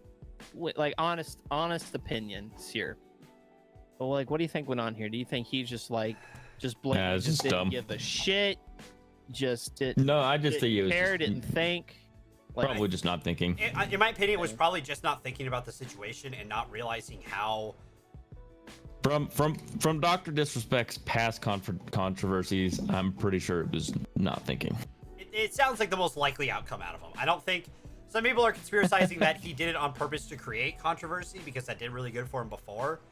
But like, why the heck would he do his first IRL stream and go into a bathroom? Exactly. Like, see, that's the thing. It's like, you know, I gotta at least give the benefits of the doubt of, like, it's stupid, new and format. Like a 12-year-old should know that you don't bring a phone into the bathroom and record with it. Yeah, I mean, let alone there a was freaking camera crew. Well, and the other thing too is it was like Zoe talked about it in one of our conversations about the fact that it was in our Discord actually, about the fact that like when we were at TwitchCon at one of the bars, Penta now, he ripped apart a kid verbally who was streaming into the men's restroom at the bar we were at. Which so Frankie, I'm just saying right now, the people that are defending him because they like Dr. Disrespect, and it could easily be an accident, and it's defendable. Would you want to be defended by your fans if you accidentally did something like that? Just don't think about it. Don't think about it as people are defending Dr. Disrespect because he's a big streamer. They like him. If somebody likes you, don't you want them to, like, I understand like the whole defense thing. And but like the thing is, who knows? No, it could Frankie, be in all publicity honesty, stunt. it could be, but like It the could be an likelihood the likelihood of it being like from multiple people's accounts, which there are big streamers who kind of put, I don't want to say they put their name on the line saying it, but like who know him pretty well. Like Tim the Tapman said, like Doc's, you know, he likes Doc. They're friends, from what I can understand. And like the character Dr. Disrespect is a character, so he's an 80s action character. Is the best way to describe him. He was probably just like really into like in character and just was like didn't think about it. Because like going into a bathroom in general, like, oh hey, that'd be a fun idea. Thinking about it, thinking back on it, oh shoot, that is a terrible idea. Yeah, maybe that was a terrible idea. I do not know why we did. Kind of like jumping off a bridge now. And I've seen other people being like, man, if he stays banned, Mixer's gonna grow like crazy, kind of thing.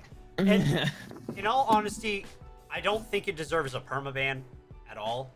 I don't think he's permabanned. I think he's got a week. I don't think he's a 7-day ban personally. Yeah, 100. It's definitely not perma. You know, if it's longer than 7 days, that could be somewhat expected, but definitely not perma. And it's definitely essentially being like. Technically, this is still kind of early days of Twitch too. Yeah. Like, you know, like live streaming is completely a new aspect. It's only like couple years like with huge popularity. Yeah. Well, and the other thing is IRL is like in the grand scheme of just streaming alone, IRL, like walking around going to places, is the newest pretty much of all especially of it. Especially the way Doc did it for like with for a what crew he did. and everything. I mean, because let's be real, like that, you know, people just ignoring this one part of it, that's a cool ass idea. Yeah, he brought his character to real life.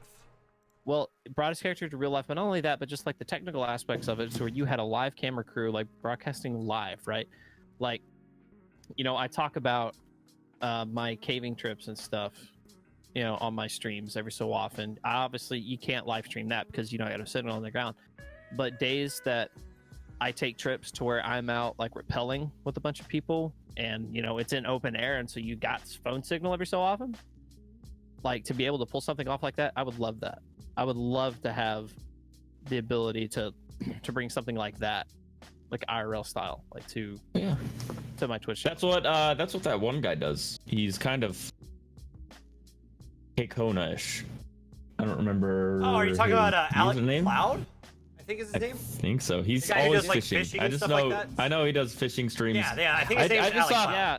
No, I saw a popular clip of him in what was it? A kayak, I think, or something, and he just gets whacked in the face by a branch. Yep, I think that's Alec Cloud. Shit ever.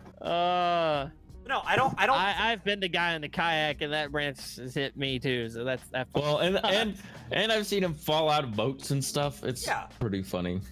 Like, he has a very unique channel to what he's doing, and he's taking advantage of a unique setting that Twitch is in right now. There's a huge shift in what, you know, is being made for content.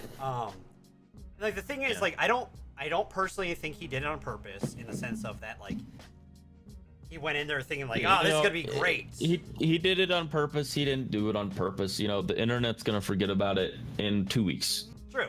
Yeah. In a week. Well, as soon as he's back to being live, he's gonna get that jump of people, and then it's probably just gonna go back to his normal amount of people. Yeah. The way that he would, I don't know, maybe I don't really see any way of this being that crazy, because I swear, like, nobody wants to get banned from E3. Hopefully he's not banned from E3s for the rest of his life, because that would fucking suck. I've heard potentially he might be, because he had his badge revoked. But E3, you know, has a shelf life. I feel like E3 is only gonna happen for 1, maybe 2 more years, so it's not that big of a deal if he is. Well, it's just because the industry is changing. With Nintendo Directs, Sony backing out, I think that companies are gonna start doing more and more. How they're gonna give their updates is they're gonna give quarterly updates instead of just the 1 update a year. So, and it's going to be mostly updates about games and that kind of stuff. And they're going to use YouTube because it's 10 times cheaper than renting out all that space. and it's far more or precise. maybe even do it next to their headquarters and just rent out a space there, because that's what EA's been doing, and that's what a whole bunch of people that have backed out of E3 but have still done community events like that, but just kind of still do community events like that. But I don't see E3 lasting as a convention. Wow. Well, I mean, honestly, the same thing could be said about PAX. Because 1.5 million people watching the Xbox thing on Twitch, so they could just have one time a year and be like, this is Xbox's direct E3-ish kind of stream, and they'd have 1 million people watching it. It was funny. So it's kind of funny though, because one of the things when you think about it that way, I never thought about it that way. But yeah, I think you might really be onto something, because one of the things that they did was like they set their they've made their own coffin, really, because it's like, hey, can't make it to E3, cool, whole thing's being live streamed. Yeah. Well, Nintendo's Direct was entirely pre-recorded. Yeah. Well, that's the thing. You can edit that up so that it's not as like live content produces cringe. But everybody loves cringe. I feel like cringe. That's why Devolver Digital is the best. Oh, Devolver's hilarious. I just hope they would just do that quarterly. A Devolver quarterly video. Yeah. Of just cringe. And just be just a freaking cringe video. Let's do it. But no, the other thing that I feel about it too is that like E3 hasn't changed as well. It's been the same thing since. The only thing that's changed is they've allowed more people in, not just press and companies. It's open to the general public now. Even then, press is like there's so much stuff into press. It's just E3 is a commodity now. It's not as much because like some people didn't even go that are major reporters because it just wasn't a big deal. Same to them. stuff. Mm-hmm. And not only that, but they're like, I'm in stuff that's not viewed to be as good as breathtaking anymore. Well, now that communication is better, live service games, because it's gonna be boring as fuck in a couple years when they're like, yeah, so we're gonna update this game here. It's gonna come out with a new DLC. We have this other game we're thinking about putting in development, but you won't see that for like 6 years. So don't get your hopes up. When everyone becomes Square Enix. Dude, here's the thing though. In comparison to other developers, like with games that legit don't come out for 6 years, like they never actually say that. They never actually be like, it might take 6 years. It would honestly be a refreshing breath of air for someone to be like, look, this might take like a few years. So actually, funny enough, I brought them up. Square Enix actually talked about that with the next episode for Final Fantasy VII. They said the second episode they don't have a timeline for because someone talked about it. The first one's taking place in, is it called Mithril, where the main city in 7? I don't remember. But like you really are only there once, right? At the beginning, and then you leave, and then you go everywhere else. Like they're not going to reuse that as much. This kind of, dude, I hope the episodic thing with Final Fantasy VII isn't obnoxious. Well, we'll see. Like Hitman did it really well. That's true. I love the episodicness of skepticism. Yeah, I love Hitman. I played so much Hitman 2 and Hitman 1. I think it's ridiculous. And that was when it was still owned, right? Square Enix owned Hitman IO up until recently, right? I thought so. Up until they did Hitman 2, because Hitman 2 they released it by themselves. Yes, I think so, or at least they published it. Yeah. This Square Enix was involved in the first one. Which, I mean, like, my personal opinion on episodic is that as long as it, the story works well for it. I mean, Hitman has a story, but for a lot of people, that's not the main reason they're playing it. They're playing it because I like to just fuck around. I like to get silent assassin and suit only on my first playthrough. If I can't do it, I will spend hours saving and loading and getting back to the beginning to figure out the ins and outs of every level. Is one thing, but suit only. I've done it on every level in every Hitman so far. Dude, you know what? I'd love to see that. That is a scary amount of dedication. I would love to see a blue series of Hitman. Well, right now I pretty much remember the levels inside and out, kind of at this point. Are we talking so the full franchise too, or just the not full franchise, just the new Hitman? So Hitman, Hitman and Hitman 2, because I just bought the Legendary edition, so I'm replaying some of the first Hitman levels because I didn't have those on PC, because I played it on the Xbox originally, and then I switched to PC and only had Hitman 2, and I'm like, well, I want all of my items back, so I'm just slowly going through it. And Chasing, I feel you, because Get the Fuck Out is a game that I want to play, because it's going to be great for me. Cool, so that is what those letters stood for. Yeah, it's GTFO. It's a horror 4-player game where your objective is to get out of the caves on like some alien planet, and you're being chased by a bunch of monsters. It's 4 of you. It's essentially an alien Left 4 Dead with serious jump scares and like horror to it, which is perfect for me because like I'm a little bitch in scary games. Bar none, some of my favorite streams that you do. Which hopefully this coming week, I will play more Resident Evil 2. That'll be fun. I played Alien, and I about like crap myself of Alien. Dude, I can't get back into it. It's tough. I played it on nightmare mode, so nothing's working. Nothing works the way it's supposed to, and I have no items that ever. And I'm like, how did people even get through this thing? Because I got stuck, and then I got stuck with the alien. I think I was there for hours on stream, and I was just like, okay, I don't think I'm ever coming back to this because there's no way. Like, I got stuck in a room where the alien is, and I can't, like, I'm not even on Nightmare, and I can't get past him. Because, like, no matter where I'm going, he ends up in front of me. Oh. So I wait him out, and then all of a sudden he knows where I am. And I'm like, I wish Soy would play more scary games. Well, I could get behind it. I need to get through his Dead Space playthrough. No. Me? Oh my god. Any of you. Like, Who's Dead Space? Huh? When Soy gets scared, it is just it's so it hits me in the funny place that it feels bad, but oh my god, it's so fucking funny that I'm gonna probably not be able to breathe. It's so great. So here's the thing. He revisited, like, his most recent playthrough of Dead Space, that is actually him revisiting it. Okay, winding the clock back a year from that, and that was like his hey guys, I'm gonna do horror streams for the month of October, and he breaks out Dead Space, and there's the scene towards the beginning of the game to where you round the corner and you see the guy banging his head against the wall, like, you know the part I'm talking about? Yep. Okay. So it was like, he gets to this point. I don't think he never played the game before. He gets to that point, and he has already jumped a good 10 times.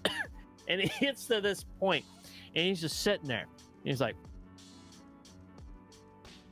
then he goes to the pause button. He hits the quit game, and he's like, nope, not doing that. I know what's gonna happen there. Nope, not doing it. And I'm in his chat berating him. I was like, you must do this. Go for it. Sounds like when I was playing Outlast, dude. That's why I got so happy when I was able to get him to shoot. I'm so happy he knew nothing about Resident Evil. Like, that was it's like the biggest scare in the entire game. Wait, you did that to him? Yeah, that's why that clip happened was Blue. God, I didn't know that. That clip happened because of Blue. That on is every great. level. I saw that he was playing Resident Evil 4. And Resident Evil 4 is like one of my favorite games. I've played through it a billion times. I don't know. Resident Evil 4 is. I know that, like, the streamers who speedrun and stuff don't like Resident Evil 4, but it's like my favorite. I think it's because it's so mainstream. I have no idea, but Still, so Soy's walking by it, and I'm like, okay, so if you shoot the water, wait, coming up here, there's going to be a lake. If you shoot the water, there's an Easter egg that pops up. And he's like, oh, okay, yeah, I'll make sure to do that when I get up there. Had no idea. You weren't lying either. I mean, that's not a lie. You told him 100%. There is an That's Easter true. egg. 100%, man. Oh my god, that's amazing. Blue, What's thank funny? you so much for that moment. What's funny is there's a spot where you can go and you can look through binoculars to see one of your friends get eaten by the monster in the lake beforehand, and I don't think he saw that part. No, I don't think he did either. I don't think you would. There's no you wouldn't have never, no amount of anything would have convinced him to shoot that. But what makes me so sad is that's probably the biggest jump scare in the entire game, and the rest of it is just like maybe the vertigo fight near the end. But the rest of it's the like one the mood sewer. Yeah, it's more so mood and tone. Maybe the regenerators. I think he might have gotten a little freaked out about the regenerators because I used to have nightmares about the regenerators, especially the Iron Maiden. The Iron Maiden is just but I wish that Soy would continue playing Resident Evil 4 because it's such a good game. That's fair. I need to get back to Resident Evil 2. I need to play through that because it's good. I'll be honest. I've enjoyed my playthrough of it. Like, it's just. Well, Resident Evil. I'm another person that I feel like people would genuinely enjoy seeing just them get scared stupid. A great game, in my opinion, great horror game is Outlast. Outlast is one of my favorite horror games because it's terrifying because there is nothing you can do. It's funny to scare me. I know that for gosh darn sure. My dad tells everybody. So, and then I always forget that I have my sub noise. And my sub noise is just a freaking gunshot that goes right off in my ear, and it scares the crap out of me. It scares the crap out of anybody who's even in my chat. I'm pretty sure. So because it just comes out of nowhere. Dude, yeah, for real. It was so great. Back when Soy was doing his last, one of his last horror streams, or I guess more recent one, like several months back. And my girlfriend really didn't know what Twitch was at the time, and she had made an account to support me, and I'm like, you should totally watch this, and you should follow the account. It was Soy's account because he had set all his notifications to some kind of horror sound. And we should have followed. Oh my god, it was great because I'm just like, just hit the follow button. That heart right there, just hit it. And it's in a relatively calm part of the stream. Nothing's really happening, and all of a sudden, whatever freaking sound he had, and it just. I got Dev pretty brilliant. good. He was you and Steven get me all the fucking time. Like Steven was obsessed with it. He's one of my top donators on the channel because my scary alert when I wasn't using Bebo, Bebo I had it set to any donation. Was able to do that because it used to have it set that you can have different like scenes with different alerts easier. Now my alert for scary is my tier 2 sub and donating $6.66. And at the time, Steven was donating $6.66 like at least 3 times a scary stream. So I was sitting here like, all right, it's a calm part. I just beat a big boss. All right, go me. Because like all of a sudden it's just a scary ass noise. This was during Resident Evil 7 when I was playing through that, which, goddamn, that game, dude. I wish there was a way to pinpoint the donation. It'd be so much better because there's a little bit of delay, and you're like, oh, really good part, and then he just misses the part where it's been 10 times better, and you're like, oh fuck. It's even worse when like scary shit is happening, and all of a sudden you hear another noise as well. Like, you're like, oh god, there's another enemy! Oh, damn you, it was a donation! Ah, fuck you! Thank you for the support, you asshole! Like, that's usually my reaction to something along those lines. Ah, fuck you! Thank you for the donation, you asshole! He's usually along the lines of my reaction at those moments. Because that's my natural reaction is shit like that. Like, in real life, I'm usually like I jump up and like if someone scares me, my fists come up and I'm ready to swing. I don't usually make like noise to it. It's usually just like a.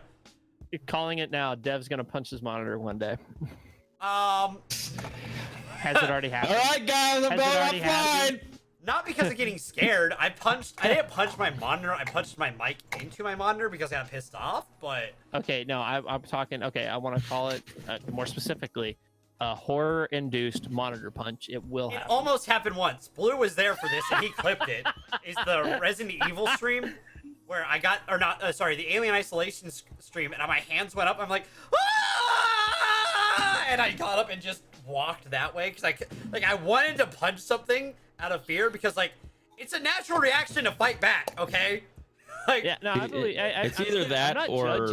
I'm not judging. Just understand, I am poking a whole hell of a lot of fun. Oh, I know. It's either that or when Dev and I tried Cuphead.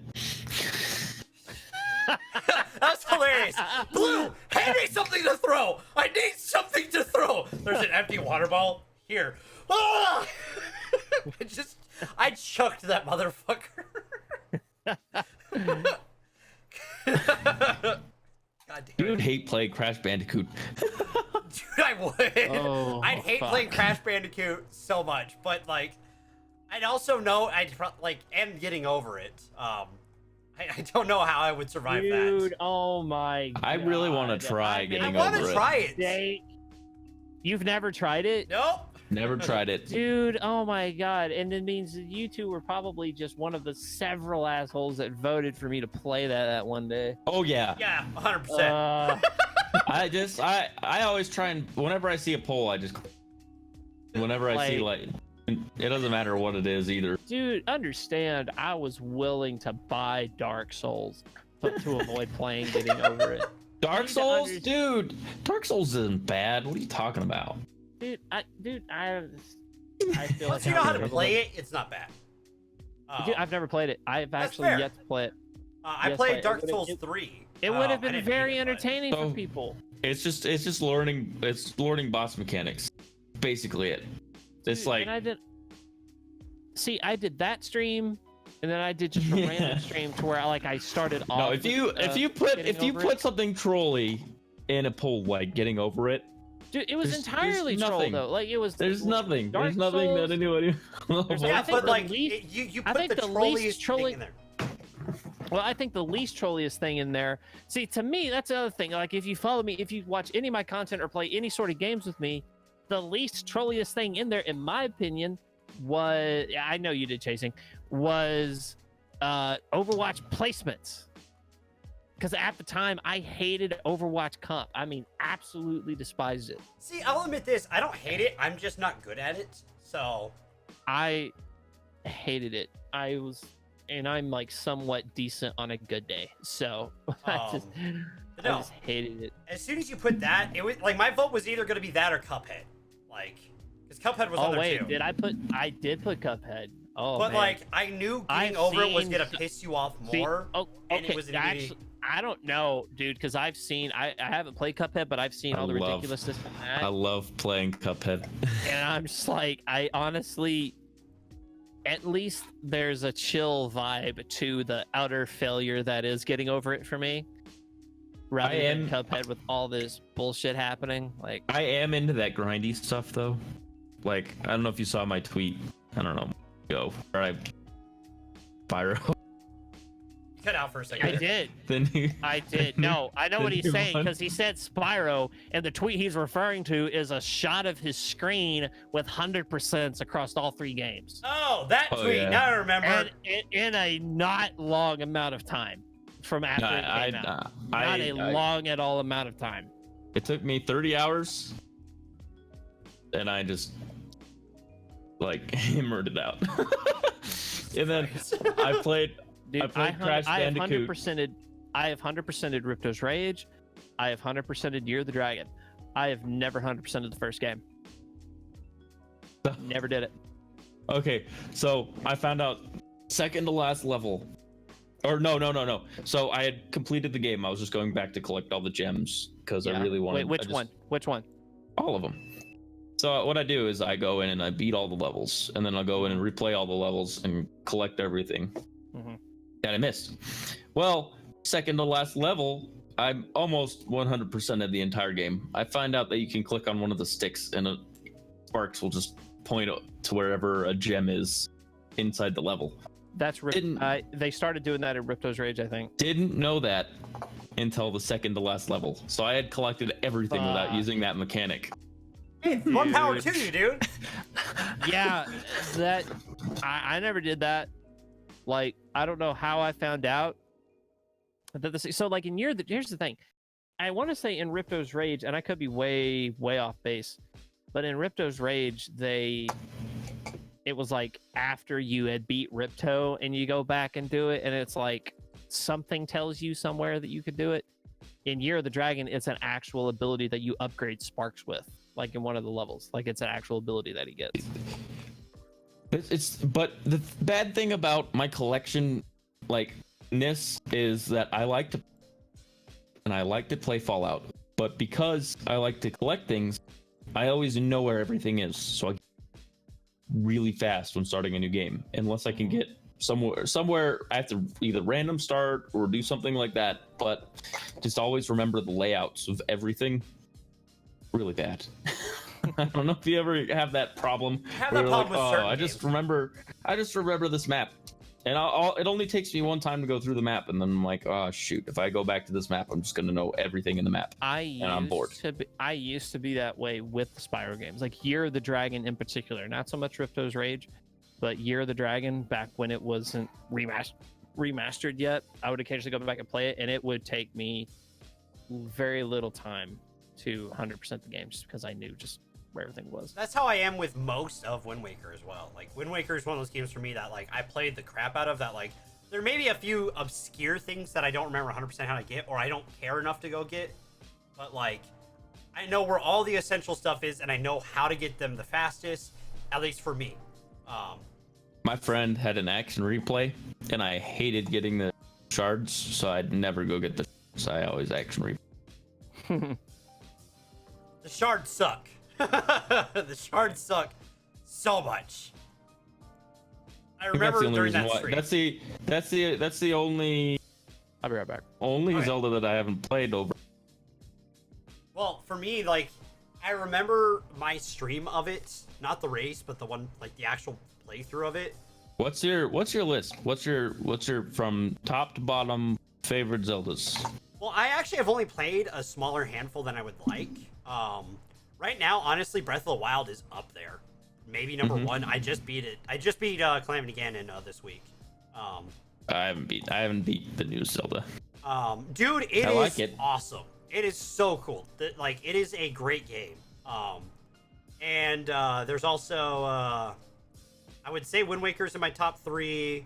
Majora's Mask has always been one of my favorites.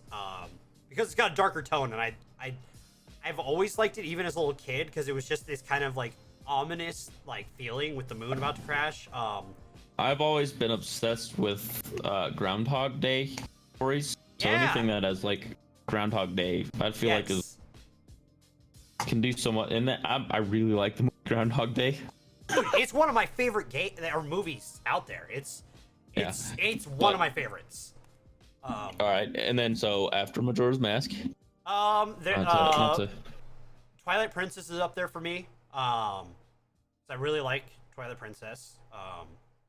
Like, the only problem is some of the wolf stuff is a little but, like, it's still a really enjoyable game, and it's a great story in Zelda. Ocarina of Time, of course, even though it pisses me the fuck off while I'm playing through it right now. Well, not right now, it's been months, and I'll probably restart it when I start it up again. But on my list as well, Minish Cap. I had that. I borrowed that from my uncle for a Game Boy, so I played the crap out of that. I never played Minish Cap. I played Link to the Past. I've played very little Link to the Past. I've never had it. I've never owned it. My friends owned it, so it'd be rare that I got the opportunity to play it. The original Zelda's on my list. I played that. Never beat it, but I played it, and God, that game is goddamn hard. But it's good. But, like, And there's such a large list of Zelda games I haven't played that I do want to go through and find a way to play all of those on stream. Oh yeah, well I was talking more like mainstream games, so like Ocarina of Time through current on. For me, it's like not handheld. Like if it's all the console ones, Majora's Mask is up there. I want to say Majora's Mask is now my number 2. It used to be my number 1. But I gotta say Breath of the Wild is my number 1 now. Like, especially after beating it now, it's a special game, and I'm really glad it's getting a direct sequel. Like, that makes me really happy, because it's very rare for a Zelda game to get a direct sequel. So it's so cool to have that. There's only like, I want to say 5 direct sequel Zelda games. I want to say, with Majora's Mask, Phantom Hourglass / Spirit Tracks, and Link's Awakening is a sequel, I think, right? Link 2, or is that Link 2? Link 2. I think Link Between Worlds is a sequel to Link to the Past, if I remember correctly. Like, there's only you can name you can. I think on one hand you can name all the direct sequels. So I think that like it shows that, one, they really want to use the engine they've got, because it's an awesome fucking engine. And it means that the Breath of the Wild is truly a great game and one of the greatest games of this generation, if not all time. So, oh yeah, I can't wait for more of that, and in a darker setting. So, I'm hoping it's my new Majora's Mask. Wait, for the new one that they're making? Yeah, it's gonna be darker. It's essentially gonna be darker. Okay. They said it's gonna be potentially darker than Majora's Mask. So, because I thought Breath of the Wild was still pretty dark. Right? Well, and then their freaking promo is a corpse coming back to life. It's not just any corpse; it's a Ganon corpse coming back to life. Yeah, a lot of speculate. Well, it was never implicitly. Was it implicitly stated? No, it wasn't. But like, he's got red hair and gold jewelry. Well, which yeah, is a very Ganon look. Well, a lot of it's just saying a lot of speculation. See, that's the thing, because I've heard that, like, a lot of speculation. Like the streamer that I was watching, he was also streaming over that Nintendo bit, and it was show Breath of the Wild. And this guy just happens to be a huge Legend of Zelda fan, and he's like, "Dude, that's Ganon 100%." Oh yeah, without a doubt. Like, it is Ganon 100%, and he was talking about it, and then he's showing all this different stuff, and I'm just like, well, yeah, it more than likely could be. Honestly, I feel like there's like it's a very high percentage, or the other alternative is it's someone faking being Ganon, because like it's someone imposturing him. So, which is also a cool concept, like imposturing, literally using his dead body. Again, that's fucking dark and cool as fuck. So, do it. Yeah. And to it, I think they're using. It looks like the same engine they're using for the Pokemon games. So, like, Nintendo is gonna fucking own this year. I feel like. I'm just excited for Animal Crossing. It's gonna have multiplayer, dude. That's so cool. I've been waiting for a new Animal Crossing since New Leaf. I haven't been able to tell you. I bought the GameCube one for like $35 case and book and everything. Well, yeah. The consoles go. The GameCube sold high. Yeah, and I got it for GameCube for like $35. So that's a fucking steal. Like, for Smash Bros. Melee, it costs as much as a normal game right now. Yeah, that sounds about right. So I got one more thing. That was 3 years ago when I tried to find a copy of it. That's fair. So I have one more thing before we go that I want to do. It's gonna be our new segment. I'm gonna leave you with it for real quick because I do have to go real quick. And I'll be right back. Oh gosh. So, and it's Be ready to carry Caver. Oh, he's gonna have fun carrying this one. Our new segment is called What the Florida, where we usually get a segment because we've ended up with a lot of news stories out of Florida on this channel. Sorry, Mom. This one is about a Florida woman squeezes boyfriend's genitals until they bleed to the cops. The cops explained. So, Jay, if you don't mind taking this for just a moment, I'll be back in just a little bit. I don't want to take this. Like, why? Why is I just gotta go for just a second, okay? why is this a thing? Why do It's people because like this it's exist? Florida, all right? What the Florida? She does have that crazy look. Seriously, I did it. That's for that's for the actual mugshot of, you know, this is the picture that you see in Jail Watch if you pick it up at your local gas station. Like, this is it. And She looks like one of those girls that would go viral though for just having. yeah. And not only that, but that she looks satisfied with herself. Dude, she just squashed a dude's balls. But yeah, but like that's like, I mean, I don't know. State the obvious. That's kind of fucked up. I mean, I think Reddit has made me immune to these kinds of stories. No, here's the thing. I am someone who I can see how it would. Yeah, but I'm someone who is still like, you know, I avoid the bowels of Reddit as much as I can. So it's like, but even still, like, come on, like.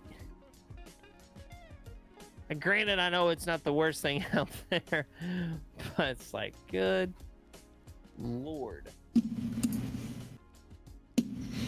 Hey, I'm gonna pull up the full article on my end just because, like, I was reading through it real quick. yeah, come enraged during an argument.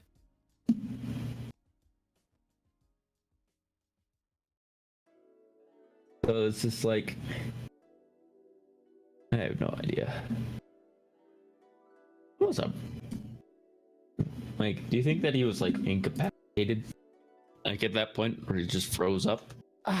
Because I wonder how much, like, because you know, just getting hit there is just difficult. Yeah.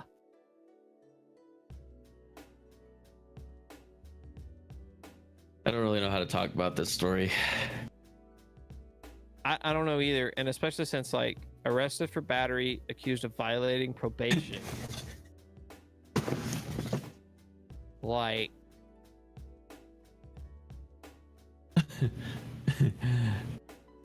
here's the thing, like, he left it at this, yeah.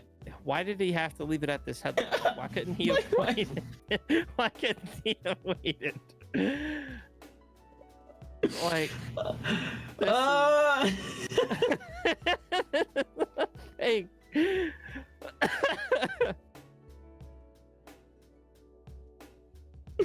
I know what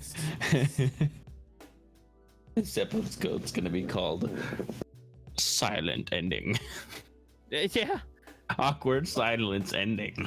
Dude, what's sad is, like, this is not the thing that he was meaning to draw attention to, but look at what's showing up on the stream. It's like, yoga teacher dragged out to sea. Can't read that other word. God. Latest to die in Dominican Republic. Like, why? Why? Wait, that one's not on mine. When I poke, well, it's not on mine either. Like, oh yeah, it is Staten Island woman. Like, this is a different picture. I don't want to talk about this. This is not wacky. This is not like what the floor. Like, oh my god. Says his live-in girlfriend had assaulted him, according to police report. Report said the woman, identified as 21-year-old Katie Lee Pitchford, had become enraged, in quotation marks, during an argument. The alleged victim, who was not identified, reportedly told the officers that Pitchford struck him with her fists and scratched the left side of his face. it just sounds like a crazy breakup.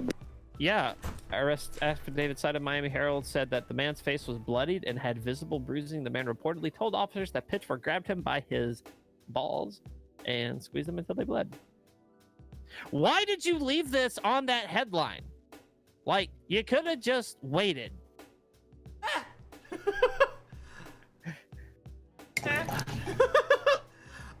We had to get to it at some point, okay? So I had to get to it. No, we didn't actually. This is a brand new idea. Yeah. It could never have to see the light of day, and now We're already over the time. No, we're not. Well, we're past the time when we normally stream, but we're not past the amount of time we usually stream. So. Okay, the whole usually see thing. I gotta get up early, so it's either we're ending or I'm leaving y'all to No, it's finish fair. that. I wanted to do this before we ended, okay? Oh God. So, on the note of someone's balls being literally busted. Oh God.